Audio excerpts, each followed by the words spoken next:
Hi, I'm John from WorkshopAddict.com. Today we're going to take a look at drills. More specifically, how to choose the right drill for you.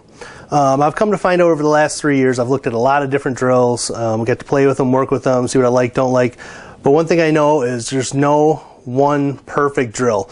All you can hope for is that you get the one that's right for you. Recently, basically over the last 2 months, I've had a lot of people asking me, calling me up, I've seen them at work, hey John, I want to buy a drill right now, what should I buy? And it's not an easy answer. I can't just say, hey, go buy this one. So I've learned to kind of step them through the thought process of picking the drill for themselves. And what we're going to do is in this video, we're going to attempt to break it down so when you're going to look for a drill, maybe this will help. You can walk through the same steps and choose the right drill for you. So first, let's get started. First thing I like to do is ask, what do you plan on doing with this drill?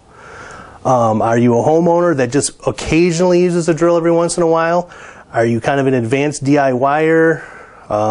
Or a person who is going to build on this platform and get a lot more tools? This is just a starting point. Or are you a professional that basically wants the best thing out there, that's got all the bells and whistles, everything? So once you ask that question, then we can get into the next steps. So for instance, if you're a homeowner, you're going to be looking for something like a Ryobi or like this Black & Decker AutoSense. These ones are very low price points. This is made for the homeowner, and we'll go over this in a little more detail in a second. Then you can step into like your advanced DIYers, people who have workshops, like to use projects around the house, or even, let's say, a rental unit and somebody needs a drill or driver to go. You got a Porter cable and your rigids. Now also in this line, the DeWalt makes some drills that fit this line, along with Bosch. So, and I know the Makitas do also. Makita has a white drill, white color drill, that fits this advanced DIY or homeowner line. And then you go into the professional lines. These three over here are hammer drills and the brushless motors, with the exception of the Bosch. So you are getting a brushless motor, you're getting a hammer drill, you're getting maximum torque and speed. It's also a bigger unit, and they usually come with full-size batteries rather than compacts. So first establish which category you fall in, and then we can go on to the next question. The next question I like to ask is, how much do you plan to spend on a drill? And that's not to get you into your categories, but that's just to take it a little step farther. Let's say you've already established you're an advanced DIYer, you're going to be doing projects on the weekend, and you're going to be using it, but you're not going to make your living on it.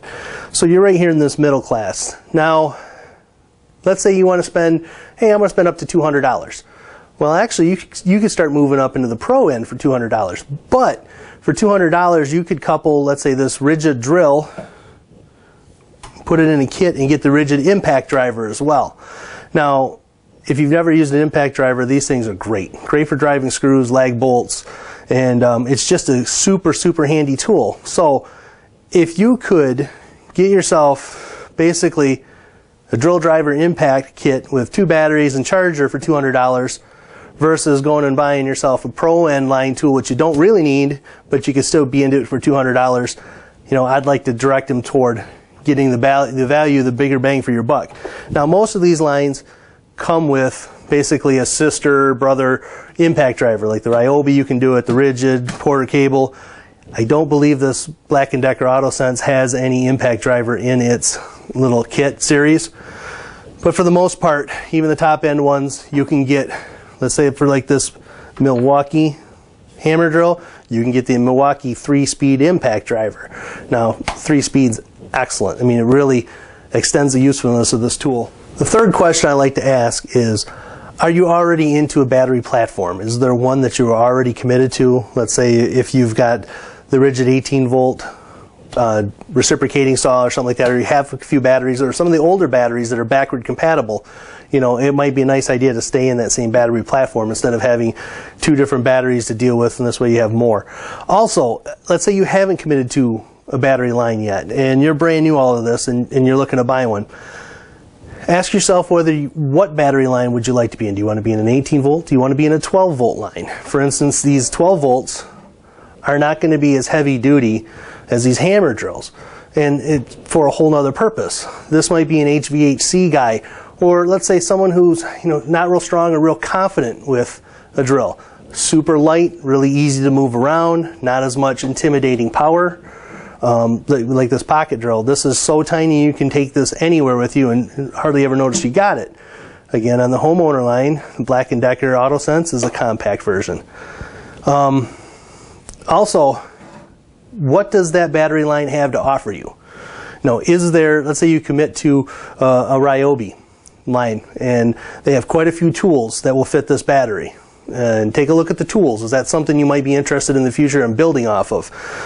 For instance, also the Milwaukee 12 volts. They have a huge line of 12 volt tools out there that all can run off of this battery pack. So find yourself a platform, battery platform, and see if that was what you were looking for.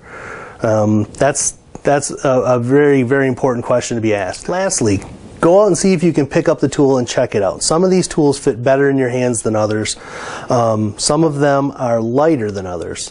For instance, this DeWalt is a compact version, which means you're in a compact battery line. Smaller batteries, lighter weight, shorter run time. But it makes the job a lot easier. If you're going to be using it all day, it's a lot lighter than lugging a big hammer drill around, which is considerably heavier. Also, don't assume that just because you're seeing yellow DeWalt that they're all the top-end professional line. They have some that are, you'll notice the price point's cheaper, and they're made more for the advanced DIYer. So actually take a look at these. For another thing to take a look at is the chucks. Not that this is going to make a world of difference. I'm a big chuck fan on these. I like the metal chucks, but you usually see those more on the upper end drills. Also, does the chuck, is it an adjustable chuck, 1/2 inch or 3/8? Or do you have a 1/4 inch hex shank on your drill? So some of these are questions that I can't help you answer, but think about them when you go to take a look at them. Just don't go to the store, hey, they got a sale, I'm buying a drill. Make sure it's what you need and want. Everybody works hard for their money, spend it wisely. So hopefully this helps. Please throw some comments at the bottom. Let me know how you take a look at drills and how you make decisions on what you're going to buy. Did I miss something? Let's help each other out here, because this is what this is for. Let's make sure we get what we need and what we want. So until next time, I'm John from WorkshopAddict.com. Come take a look at our forum at WorkshopAddict.com and subscribe to our channel. Let us know what you think. Until next time, talk to you later.